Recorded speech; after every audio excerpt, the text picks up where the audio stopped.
સૌથી મોટી પાર્ટી તરીકે ભારતીય જનતા પાર્ટીએ સૌથી મોટી પાર્ટી તરીકે ઉભરી આવી છે। તો આરજેડી એ માત્ર ને માત્ર 60 બેઠકો પર આગળ ચાલી રહી છે, જ્યારે 78 એટલે કે 78 બેઠકો સાથે ભારતીય જનતા પાર્ટી આગળ ચાલી રહી છે। જેડીયુ 64 બેઠકો પર આગળ ચાલી રહી છે અને શરૂઆતી રુઝાનમાં 150 બેઠકો પર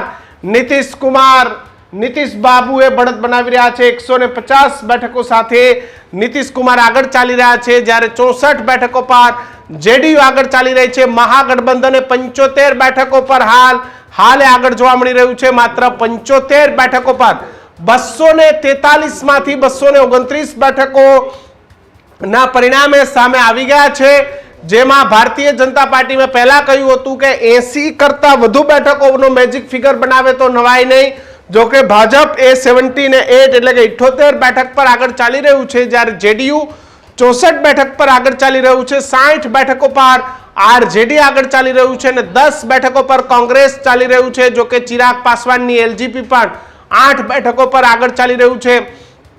151 નો મેજિક ફિગર એનડીએ ક્રોસ કરી ગયું છે, 151 151, જ્યારે મહાગઠબંધને 75 બેઠકો પર એટલે કે 50% ડિફરન્સ જોવા મળી રહ્યો છે। એનડીએ અને મહાગઠબંધન વચ્ચે 50% ડિફરન્સ જોવા મળી રહ્યો છે કે જે હંમેશા બિહારની અંદર જે સરકાર છે એની અને વિપક્ષ વચ્ચે જ્યારે 5 થી 10 બેઠકોનો ફરક રહેતો હતો, પરંતુ આ વખતેના પરિણામોએ ચોક્કસ એ નવા નિર્દેશ આપશે, નવી રીતે જોવા મળશે। મિત્રો, પડે પડના અપડેટ માટે આપ ન્યૂઝરૂમ ગુજરાતને સબસ્ક્રાઇબ કરવાનું ભૂલતા નહીં। ખાસ ન્યૂઝરૂમ ગુજરાતના યુટ્યુબ પેજ પર આજ આપે આ પરિણામો જોઈ રહ્યા છો, તો અમને સપોર્ટ કરવા માંગો છો તો ખાસ ન્યૂઝરૂમ ગુજરાતને સબસ્ક્રાઇબ કરજો। 153 બેઠકો પર 153 બેઠકો પર એનડીએ આગળ નીકળી ગયું છે। જી હા, પરિણામોમાં સૌથી મોટા ઉલટફેર બિહારમાં ક્યારેય જોવા ન મળ્યા હોય એવા પરિણામો જોવા મળી રહ્યા છે અને મેં પહેલા કહ્યું હતું એમ ભાજપ 80 બેઠકો પર આગળ નીકળી ગયું છે, જેડીયુ એ 65 બેઠક પર આગળ નીકળી ગયું છે, આરજેડી 60 બેઠકો પર આગળ નીકળી ગયું છે, કોંગ્રેસ એ 11 બેઠક પર આગળ નીકળી ગયું છે। મિત્રો, સબસ્ક્રાઇબ કરી લેજો, ન્યૂઝરૂમ ગુજરાતને સબસ્ક્રાઇબ કરવાનું ભૂલતા નહીં। ખાસ સબસ્ક્રાઇબ કરજો, કારણ કે પડે પડના અપડેટ દરેક બેઠકો પરનું સચોટ વિશ્લેષણ અમારી ટીમ એ તમને આપતી રહેશે। ખાસ ન્યૂઝરૂમ ગુજરાતને સબસ્ક્રાઇબ કરવાનું ભૂલતા નહીં। ફરી આપને કહું, 156 બેઠકો પર આગળ નીકળી ગયું છે એનડીએ।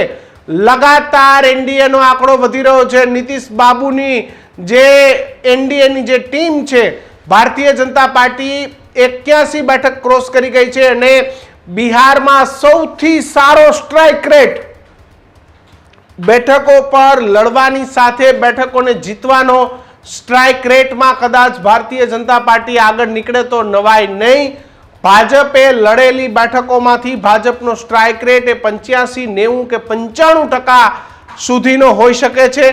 તો જે આરજેડી છે એ ખૂબ મોટી બેઠકો પર લડી, પરંતુ એમ છતાં પણ તેને અત્યારે માત્ર 60 બેઠકો પર બઢત જોવા મળી રહી છે। જેડીયુ 66 બેઠક પર, એલજીપી 8 બેઠક પર, કોંગ્રેસ એ 11 બેઠક પર અને મહાગઠબંધન એ માત્ર 75 બેઠકો પર આગળ ચાલી રહ્યું છે, જ્યારે એનડીએનો આંકડો એ બંધ થવાનું, સ્ટોપ થવાનું નામ જ નથી લેતો। 157 બેઠક પર જે આ મેજિક ફિગર છે પહોંચી ગયો છે। 157 સાથે ભાવિક એનડીએ હાલ આગળ ચાલી રહ્યું છે।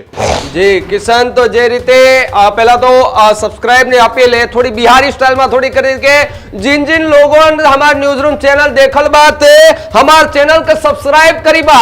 जी हाँ, हमारे चैनल के सब्सक्राइब करी बा। बिहार ની એ ચૂંટણી પરિણામ છે એટલે થોડું થોડું બિહારી આપણે પણ શીખી લીધું છે, કારણ કે જ્યાં જઈએ ત્યાં થોડી થોડી ભાષા કહીને આવડી જાય તો મજા આવી જાય, તો આપણને બોલવાની મજા આવે, કારણ કે બિહારી જ્યારે અહીંયા આવે તો ગુજરાતી બહુ સારું બોલતા હોય છે, તો આપણે પણ બિહારી બોલવું જોઈએ।